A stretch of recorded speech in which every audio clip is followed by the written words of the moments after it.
So let's thank again LaVon Hardison.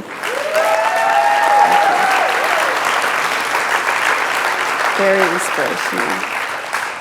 So we are on a transformational journey this year, and we're on this journey individually in our personal lives and collectively as a culture, as a country, as a planet. And seeds of transformation are being planted right now, both in our personal lives and in the bigger world. So I want to explore today, what are the conditions of transformation? How does it happen? What does it look like? And how do you know when you are in the midst of it? So probably the most common, well-known views of transformation is the butterfly, right? So the caterpillar is an eating machine. So I'm sure a caterpillar, I wonder if it has any inkling about what lies in store for it. But basically, a caterpillar will eat everything in sight. They're mass consumers. They eat everything. And then when they go into the cocoon, they actually turn into goo. So it's like their whole body just sort of disintegrates and they become goo before they turn into a butterfly. And their work is not done when they have turned into a butterfly in the cocoon. They still have to work to get themselves out. Because I've read stories, I'm sure you have too, of someone seeing a butterfly trying to get out and go, oh, I'll just help them, and break the chrysalis, and then too late. It's part of the process. So perhaps sometimes you may feel like when you are in the midst of transformation, maybe you feel like you're in the goo. Anybody ever feel like you're in the goo? And I think really, as a world right now, we're kind of in the goo. We're sort of like, we're letting go of the caterpillar stage, not ready yet to be butterflies, and we're sort of still in this, we're in the goo place, we're still waiting for the story and the full transformation and the full butterfly to come out. Alan Cohen said this. He said, "Sacred and scared are spelled with the same letters. Awful proceeds from the same root as awesome, terrify, and terrific. Every negative experience holds the seed of transformation." So in the Bible, particularly in the Old Testament, you read, they were filled with awe. And some translations will say they were filled with fear. And so you get this idea of there's movement, there's passion, there's excitement. It's not just like, oh yeah, it's like, boom, something's happening. When Jesus was performing miracles, his disciples, of course, were awed by what they saw. And in Luke, an amazement seized them all, and they glorified God and were filled with awe, saying, "We have seen some strange things today." Have we not seen some strange things lately? We certainly have. Will Smith, I don't know how many of you have seen this on Facebook, the actor, he shares a story about fear. And he said he was out drinking with a bunch of his friends, and one of his friends said, "Hey, I know, we should go skydiving tomorrow." And they're drinking, and he's like, "Yeah, skydiving, that sounds like a great idea. Let's all go skydiving." Yeah. So they set it up, and he said at night he's laying in bed, and he's terrified. And he's wondering, why in the world did he agree to go skydiving? It seemed like a great idea when you're having a couple of drinks with your friends. But he said he didn't sleep all night. And you go down to meet everybody, and you don't want to say, well, I'm not going to do it because everyone else is. And he said he can't eat. His stomach is terrible. But he doesn't want to be the only punk, he says, that doesn't jump out of the airplane. So you can hear the goo, right? You hear the goo. It's almost like he has turned into goo before doing something. And he says you fly, you go up, and you're up at 14,000 feet, and then somebody opens the door, and you realize that you've never been in an airplane with the door open before. And you're at 14,000 feet, and you look out the door to your death. And he said, behind him, the guy said, "All right, we're going to push you out on 3. 1, 2, and they push you out at 2 because if they say 3, you'll hold on." So he said in 1 second, In 1 second, you realize that it is the most blissful experience of your life. You're flying. There's zero fear. You realize that the point of maximum danger is the point of minimum fear. It's bliss. Why were you so scared in your bed the night before? Everything up to the stepping point, there's actually no reason to be scared. It just ruins your day. The best things in life are on the other side of terror. On the other side of your maximum fear are all the best things in life. That's quite a statement, isn't it? So maybe you don't want to jump out of an airplane, you don't want to do something quite so drastic, but my question to you is, what scares you? Now remember, scared is also sacred, right? What is it that you fear, and can you go toward it, or do you recoil from those things that might scare you? So, I challenge you to move toward it, because I think that there are seeds of transformation in that experience. So I kind of like to go toward things that scare me a little bit. And so I was talking to my kids, and my daughter's going to be in Belgium this summer. And I said, well, you know what? Because I've been researching my ancestors on Ancestry.com, and I found the town where the Lindvigs came from. So I wanted to go there. So I said to my daughter, you want to go to Copenhagen? And she said, sure, maybe. And then I asked my son the same question, and the next thing I know, my daughter calls and says, I booked a flight to Copenhagen. I was like, oh, because I hadn't, you know. And then my son emails me, he goes, oh, Mom, I'm arriving in Copenhagen on this day. And I'm like, oh, well, my kids are both going to be in Copenhagen, and I'm not. So I booked a flight to meet them there. And they all have to be back like within the week. But I have another week, and I'm trying to think, what do I want to do for that second week while I'm there? Because you go all the way over there, you might as well stay a little longer. So I Googled the dates and the things that I'm interested in, like writing, meditation, yoga, silence, you know, Europe. And the only thing that came up was a detox yoga retreat in Transylvania. And it's 4 miles from Dracula's castle. And I thought, that sounds a little scary, but I'm going to do it. So I signed up for it. So I may come back from Transylvania. We're only going to have church at night from then on. So as Alan Cohen said, that every negative experience holds the seeds of transformation. So we think about some of the major transformations that have happened in the world. Gandhi.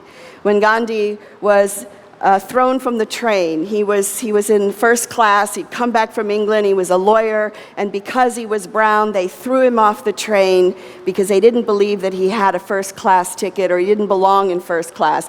And in that moment, a seed of transformation was planted that caused him to lead India into independence. Yeah? When Rosa Parks refused to give up her seat on the bus, she planted a seed of transformation. And there was a major step forward for civil rights.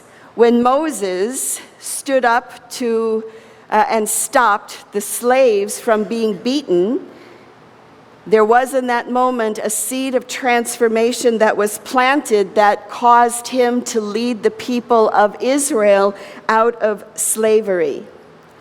Gay pride had its roots in a police raid on a gay bar in New York in June of 1969. Seeds of transformation. So moving toward that which may scare you is also what is sacred. That which may terrify you may be terrific. So what was in your life that seeded your transformation? And maybe it wasn't just one event, maybe it was a series of things that seeded your transformation. But just hold that for a moment. What is it that seeded your transformation? because I also believe that the world is in the midst of a transformation, that we are in the goo and we have not yet fully formed. And we need new stories to guide us through this transformation, because some of the old stories no longer work. So Jean Houston tells a story about going to India, and in this village, the one woman had a TV, and so she plugged it in, and everybody came out, and they were showing a film of the Ramayana, which is a 4,000-year-old story in Hinduism, and it's about, Sita, the wife, gets kidnapped, and Rama has to go save her, and it's this wonderful story, really. So when it was over, the next show on was Dynasty.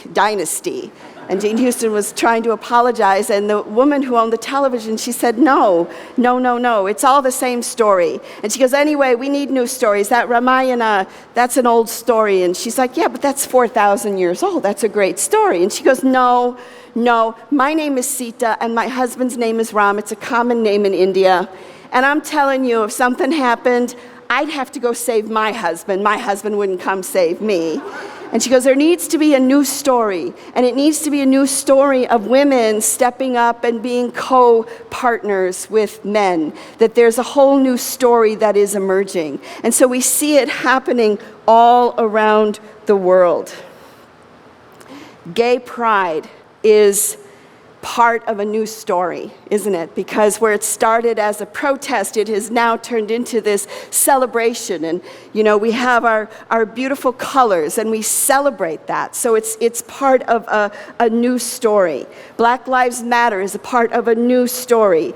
And you are each a part of writing this story.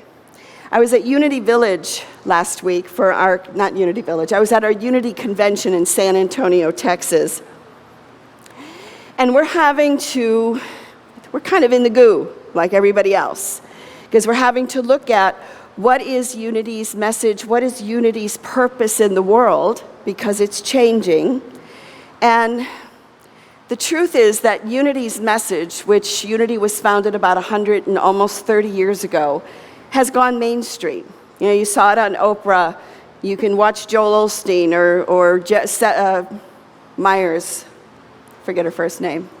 Joyce Myers, yes. And you hear that message, right? So what is ours to do next? And that was sort of the theme of the week. What is ours to do next? And what is ours to do next is we've got the knowledge. Now, how do we live it? How do we be it?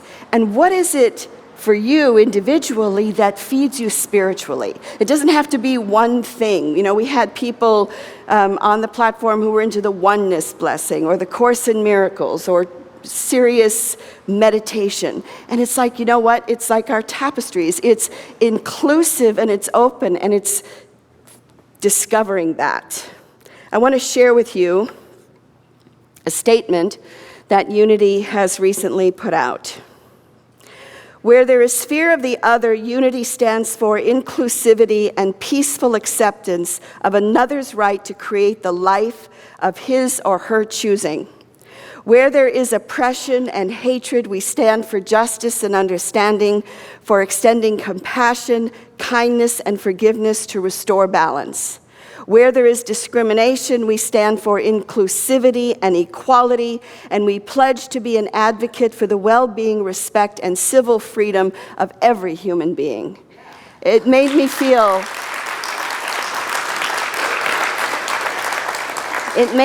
so proud to be a part of this Unity movement, because it feels like, really looking at what is and going, okay, we're still in the goo, we may not have the answers, but we're moving forward.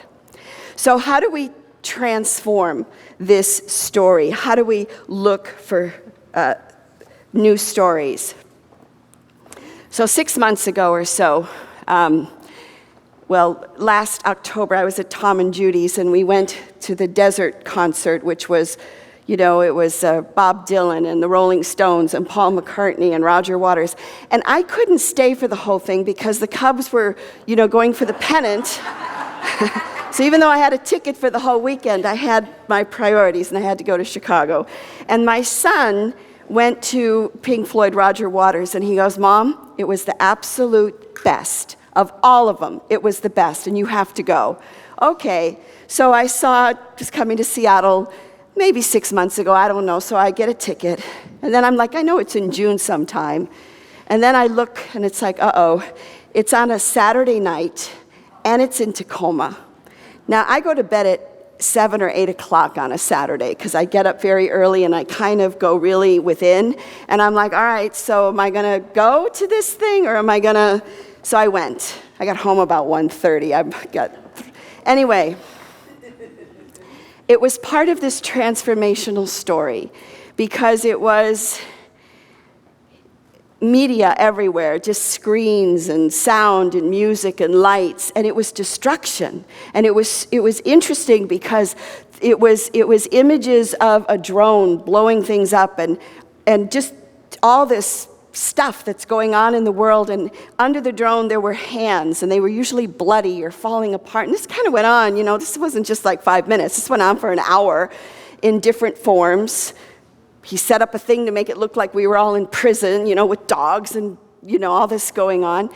And then it after an hour, it started to transform, and it started to move into, instead of bloody hands, the hands became more human-looking, and they came together, and they grasped each other, and then they filled with light and electricity. And instead of seeing destruction below, there were kids, smiling children, chasing a truck or looking up at the sky.